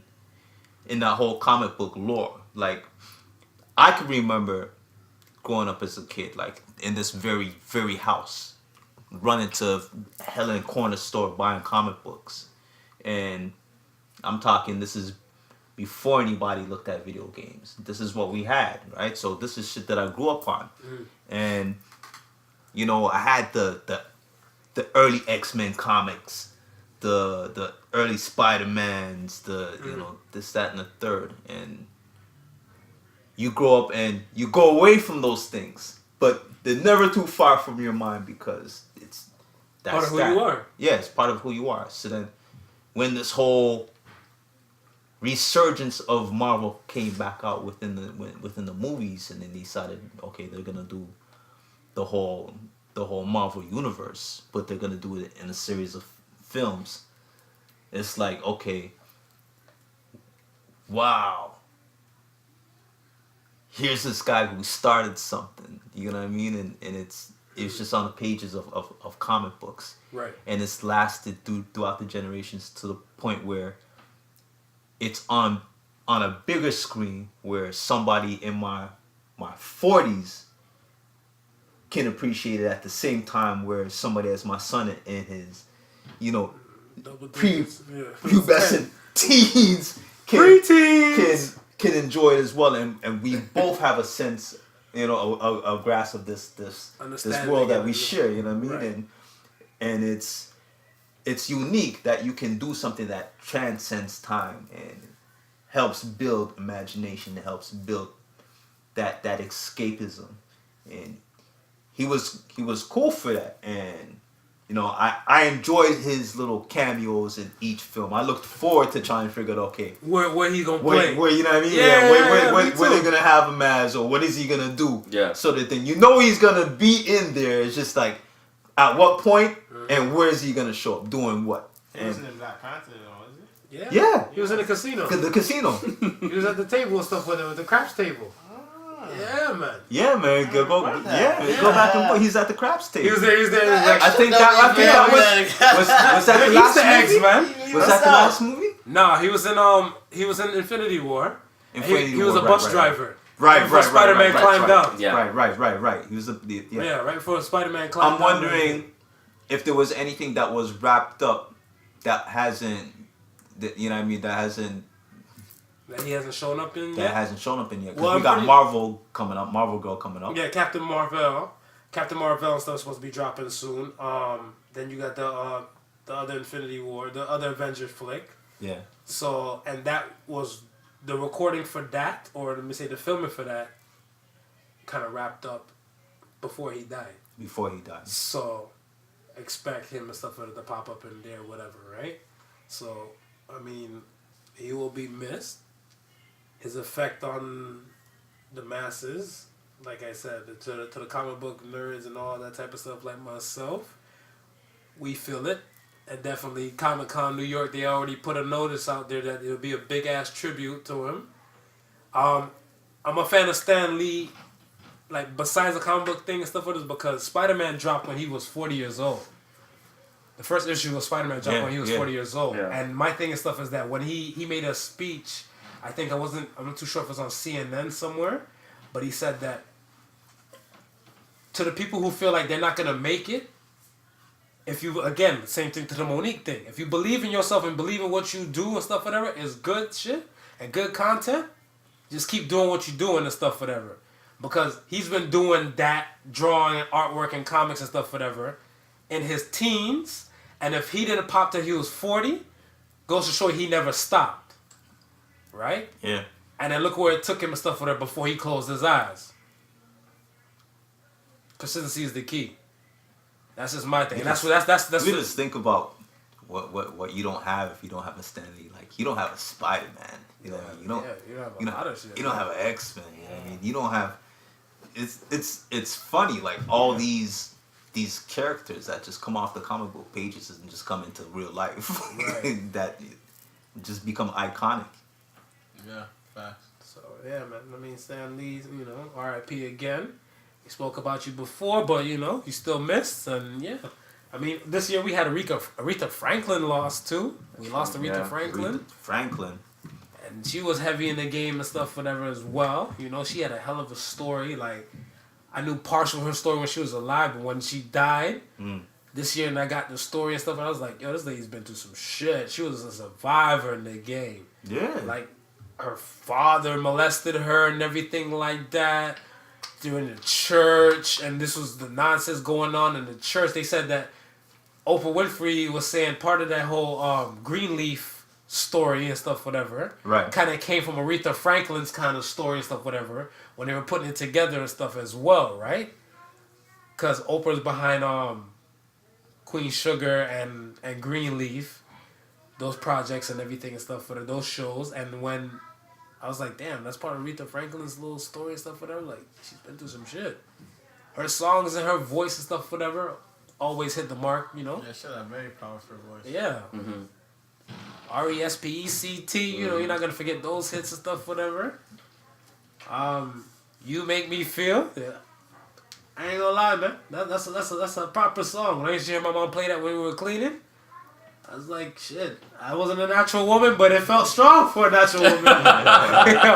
It hit the mark, Had you feeling natural? it had me feeling natural, not about the woman aspect, whatever. I'm still, man on this side, but I understand. It made me feel a little natural, whatever, right? So, I mean, Aretha Franklin death hit me. Mac Miller's situation Mac hit me. Miller, yeah. Mac Miller hit me because, especially like Sean and I and stuff that we spoke months before Mac Miller passed. Yeah. Whatever, and he was putting me onto some of Mac Miller's older stuff Right. while his newer stuff came out and everything. So he's like, no, just listen to this older one and then listen to the newer one. And I was a fan of both projects that I was wanting to go in and start listening to more of Mac Miller's stuff. And then, his situation happened when he died. And when his situation happened and stuff, whatever, I was like, wow. Felt the type of way about it. We spoke about mental health on here. Mm-hmm. And to the listeners at home, like the bystander effect, whatever, it is not always in place. If you cry out for help or you need help, whatever, go to the loved ones or people you consider dear and most, and don't hesitate to open up and talk. And if not, there's hotlines and everything and stuff for them for you to speak to them and stuff as well, right? That's key. Communication is the key. Communication is key, man. You gotta be part of your own rescue. Been preaching that for the longest, man. Like, yeah. So that's that happened and stuff. It's like a lot not to mention and stuff, whatever. Don't want to forget certain people and stuff, whatever. But I mean, with the spirit of everything, like, rest in peace to the ones we lost in 2018. Yo, Bujo came home in 2018. Yo, What'd you feel? I know some Jamaican folks have been living for that shit. Now explain to me why it's so heavy that the fact that Buju came home. Why? Why? Listen, man. Who's your legend for Jamaica? Yeah, but okay, explain to me. Okay, let's say I'm not a non-black Jamaican person. Explain to me why was it so major about this Buju getting freed up? Because this is what we know, right? A white counterpart probably wouldn't have seen so much time, right? And this is in Jamaica. Huh? Was he arrested in Jamaica? No, he rushed in the States. Miami. Oh, okay. Probably wouldn't have seen as much time. But it's for cocaine though. Hold on. Okay. Hold on. Hold on. Okay, go ahead, my bad. If any type of time at all. If it was a high profile Sony artist,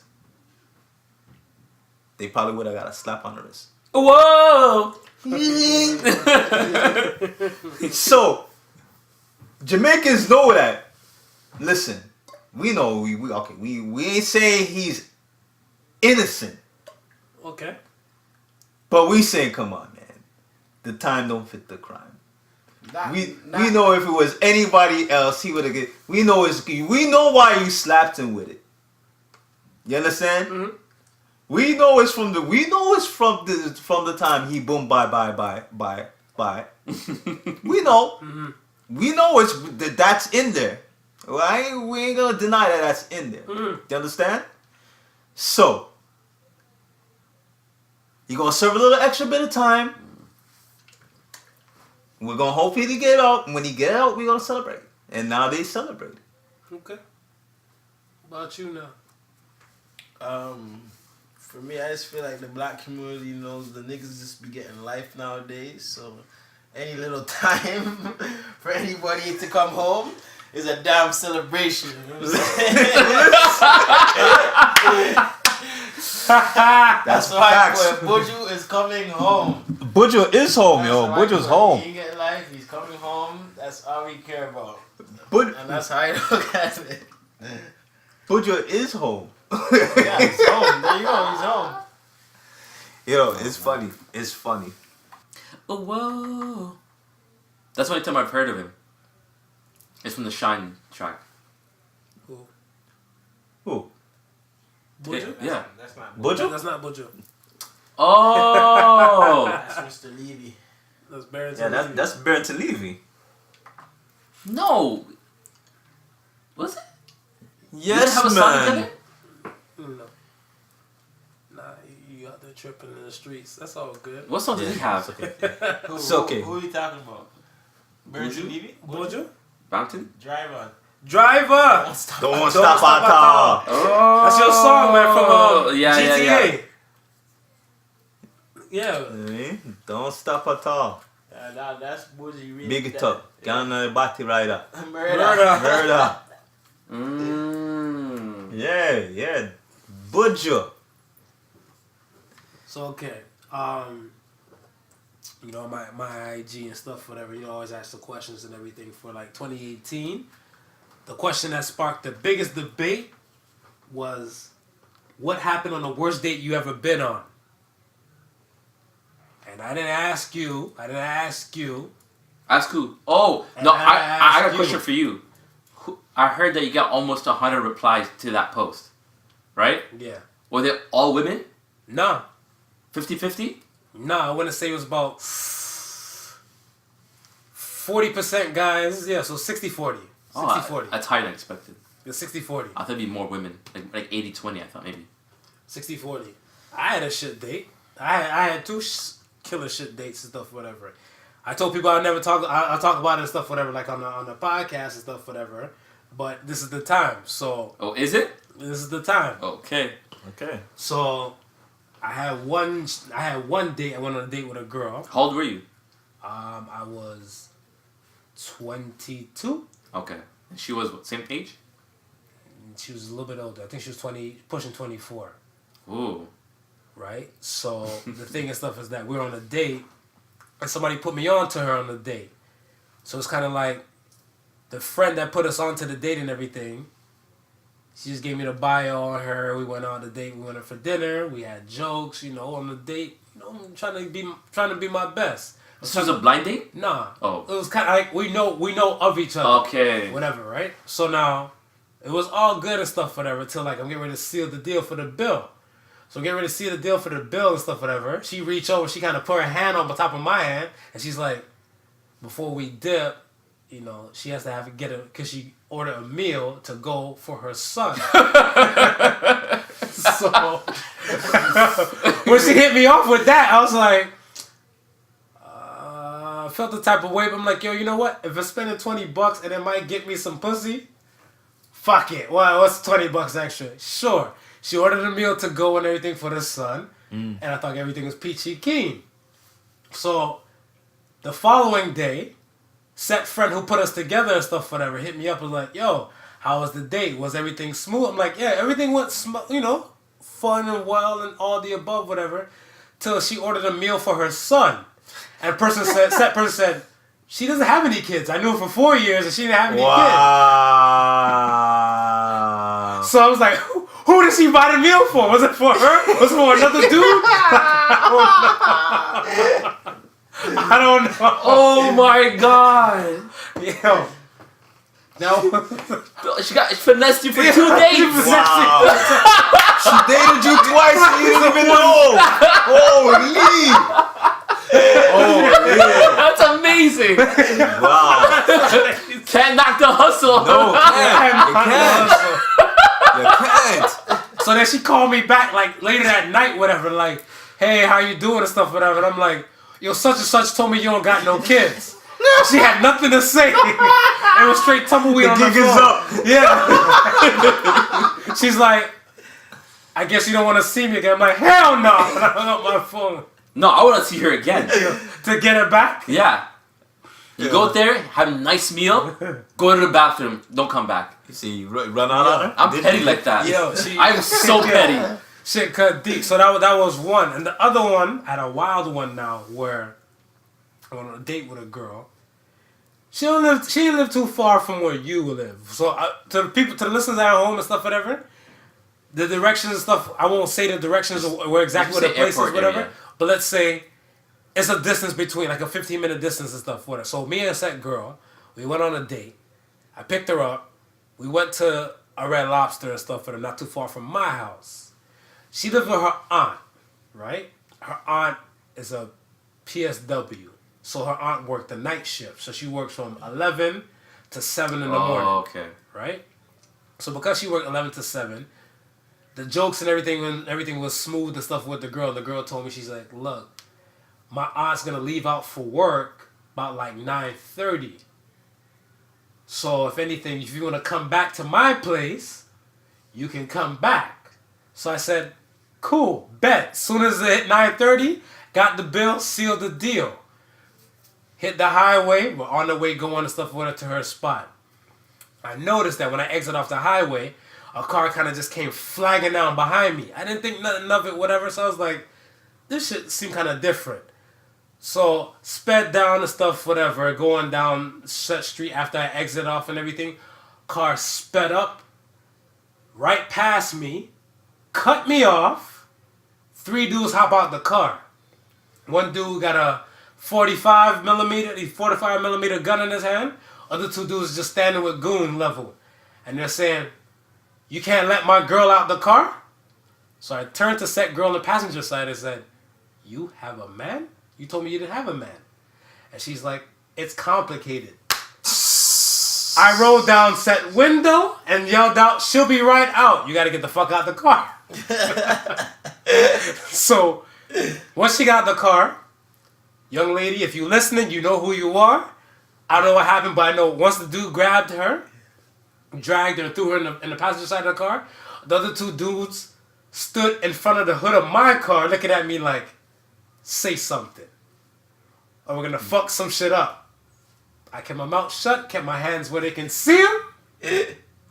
And when all three of them got into the car and drove off, I drove my ass right back home. I didn't even park in my building. I was that shook.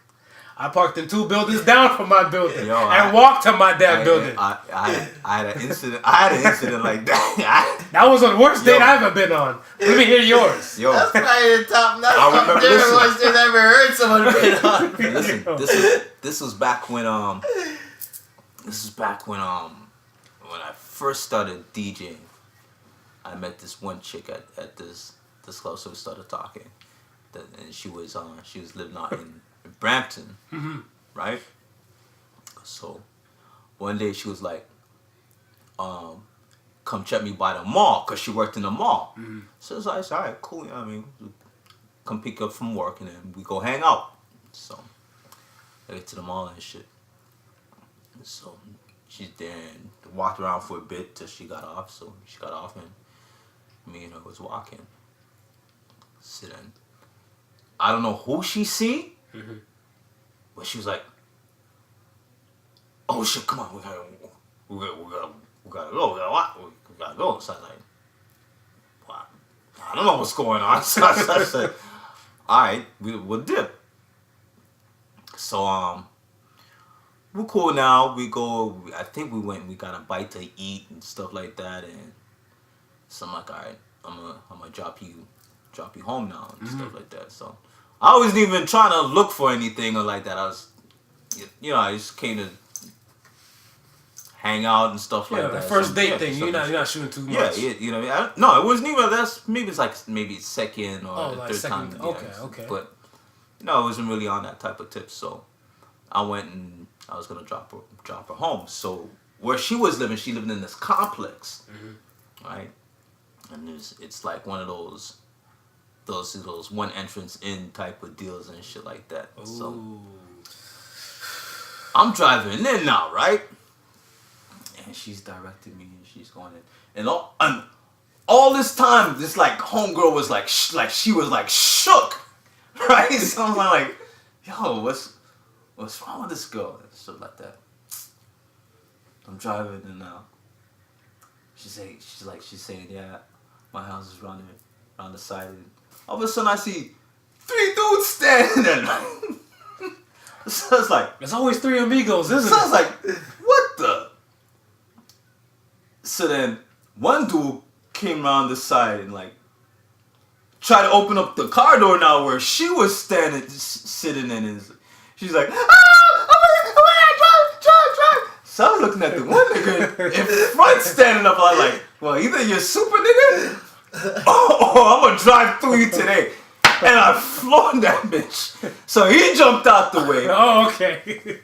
I'm about to say, we're not trying to get you caught up in no charges now. So I knew he wasn't gonna try to stand up in front of the car. So I now get spin around, came around, and like dude is trying to hold on to the, trying to do the Flintstone footsteps and trying to drag the chick out the car and like what the I get up now. The complex is like, yo, I'm like, yo, what's up with the hell, yo? You trying to get people killed out here?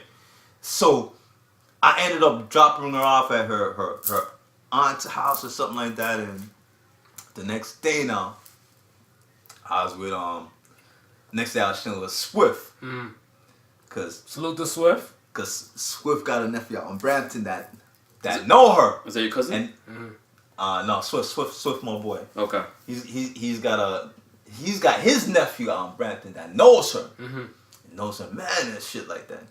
He's like, yeah, dude, psycho and this like that, and this that. He's like, nah, but I have to tell him, man. I say, nah, them cats is from Chichuli, man. You don't want to play with them cats. You know what I mean? Them cats is serious. And he goes, yo, Uncle, I let him know, you know what I mean? So I said, yeah, I mean, cause dude caught me off guard, bro. You know what I mean? I'm saying, yeah, that. Did you know she had a man? I knew no. She said she had broken up with it, but it's one of them crazy. You know what I mean? It's one of them, one of them crazy cats that don't want to take no for no answers.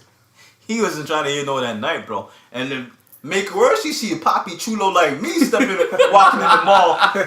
You go handcuff side to side to him, you know you lost, right? So he didn't want to take the L. Yo, that's crucial, man. Nah, but yeah, that now that you brought your date story, that kind of refreshed. That's what I'm saying. That kind of refreshed my. That's what I'm saying. That one was pretty drastic. People can relate, man. Like, what about you? What's the worst date you ever been on, Sean? I don't think I have a. I don't know. Yeah. Well, I don't have a worst date, but a date stands out to me that I've been on was I linked up with this girl, and I used to, whatever, we smoked a blunt or whatever, and my big mouth, I'm talking like Big Shot, telling her on a date, whenever she's ready, and she just jumped up and said she's ready now. Low-key, I wasn't ready now, I didn't feel like I was dressed a certain way or whatever. Yeah. But I didn't deny it. I just said, okay, come, let's go. Wing it. Yeah. Yeah. Bro, I ended up going, we ended up eating this whole time, bro. I realized, the shoes that I'm, how girls just, I just felt the girls just judging me, So I'm on this date the whole time, and I don't feel comfortable. Yeah. I feel like she's like, she's probably holy, this guy needs a haircut, Yeah. This guy probably didn't brush his teeth. I'm like, holy. You were ill prepared today. The whole thing was just a quick, I was gonna see her for a quick 10 minutes, chop it up, whatever. And my big mouth got me into, it just always stuck out to me because I never got to go back and, bring her on a second date and re-back myself. Yeah. It always stuck out to that one, bro. I would say it is the worst day because eating the whole time, I'm just I can't even look up. I don't feel fresh. I don't feel me. So yeah, that's probably the only thing that sticks up to me. Ben Dillinger. Stop saying my government name. Yo, I don't have a bad date. After hearing your stories, my dates are fine. There's no gunpoint. There's nobody standing for my hood or the door or trying to open the door. Oh my god, the worst date I had was a girl wouldn't even reach for the check. That was it. That's my worst story. That's not bad, man. But the thing is, I think you guys dated more than I did. I didn't date that much. I was very particular. So you chose, so...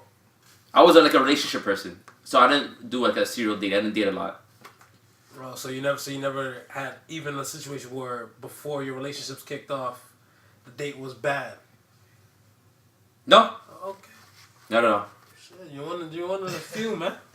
There's 3 out of 4. Maybe you should be Ben Smooth. Yeah, Ben Smooth. Ben Smooth. Go. I've been smooth though. Oh. That's another one.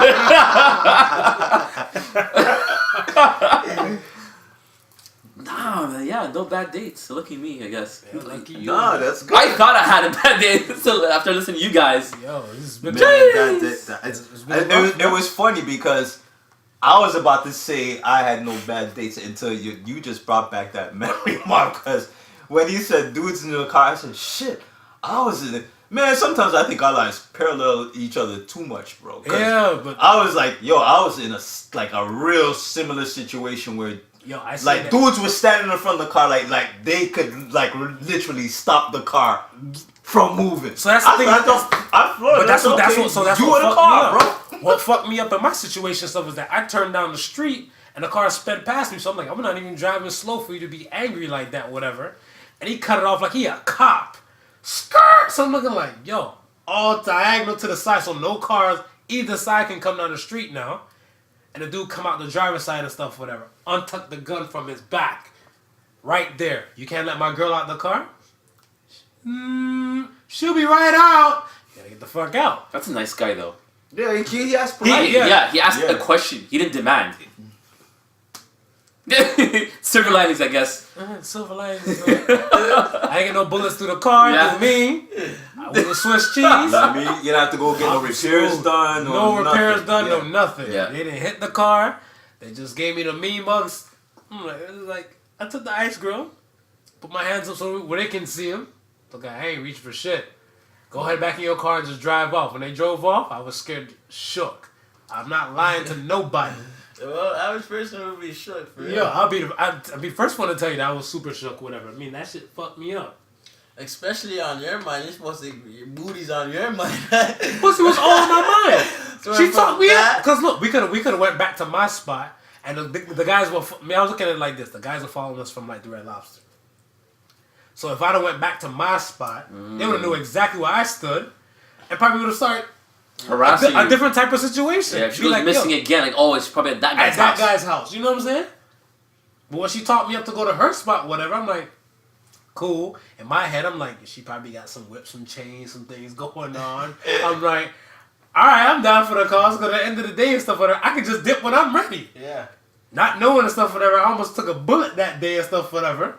So I'm like, yo, that be that, man. Before we wrap up and stuff, whatever, I want to know if you guys have any words of wisdom to give to the listeners and stuff for 2019 to take with them. Start with you, Sean. 2019. Any words of wisdom and stuff you can give to the listeners and everything. So hopefully they have a beginning of a nice, beautiful year to start with. 2019, I can't give it to you guys. Don't be a thinker, be a doer. All 2019. That's poetic. I understand Yeah. that. That was poetic and shit. Nobody I like thinks that. door, yeah. I like that. How about you, Marv?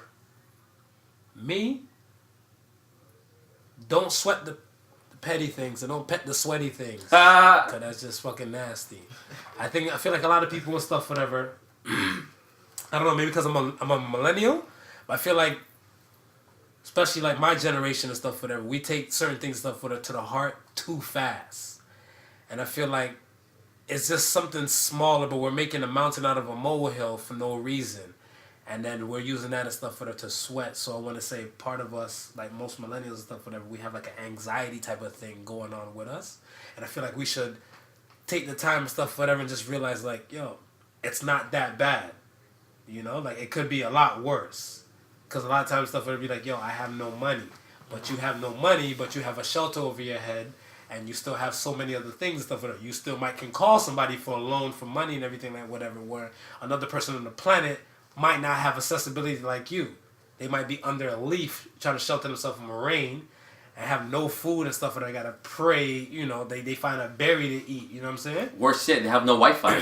Oh, that's even worse. I don't even camp whatever because there ain't no damn Wi-Fi. I tell them straight, man, my idea of roughing is no Wi-Fi, man. So, you know what I'm saying? It ain't a shit situation, but that's my thing, whatever. Like, yeah, like, don't sweat the petty things and stuff, whatever. Like, it's just small things, man. Like, you know, there's always daylight and stuff on the horizon. That's from me to you for 2019.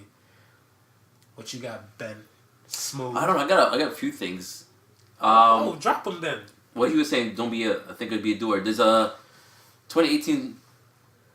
You should have thought about it. 2019, you should be doing it. You can, there's so much. Like he was saying, being broke. There's so much ways to make money online. I just learned this year.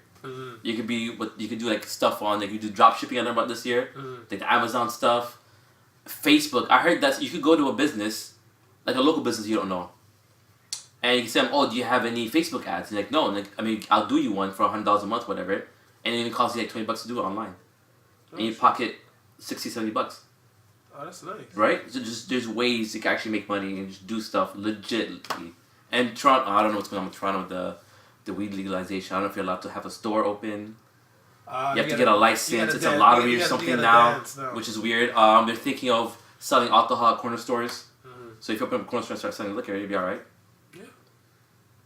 What's the other one? What on your last podcast, you guys were talking about giving up social media or your cell phone, your smartphone. The smartphone. Do that. Get rid of social media. I think that's what you're talking about, anxiety. It causes a lot of anxiety. Yeah. Or if you don't do it the whole year, like have a competition with your best friends. Or instead of doing a swear jar, have a phone jar. Where if you look up on the phone during a social event like a dinner or a podcast, every time you look at your phone, you put like $5 in the jar. You know? We got to get back to the human part of socializing. I agree. I'm gonna get my jar together. Start collecting. Yeah, nah, man. My shit's on note deck. I'm all in my notes and stuff. I know. Whatever, so Listen, I'm about to make this podcast post. I'm out here. This is my business tool. I would say carry your strengths into 2019 and leave your weaknesses back in 2018. If you can take stock of what you did for the year that you deemed successful in your book, what had happened in the year that you may perceive as pitfalls, what you deem successful in your book, carry that into 2019 and build upon it. What you perceive as pitfalls in 2018, leave it as a pitfall in 2018, but take the lesson forward into 2019 and turn that pitfall into a strength. So I want to say strength into 2019, weaknesses leave into 2018. And if we can continue to have that type of mind state, take stock of what worked for us and what didn't work for us, because a lot of times things are not going to work for us, but it's the lessons what we take from it when it doesn't work, and solutions that we give ourselves to make it work, and we take that going forward. So if you practice that every year, you can kind of make yourself a little bit better, a little bit wiser, minimize your mistakes, minimize your mistakes, and help pass it on. It's good shit. It's good shit, man. Thank you all. Thank you, all of you. Yeah, man. Happy New Year. Yeah.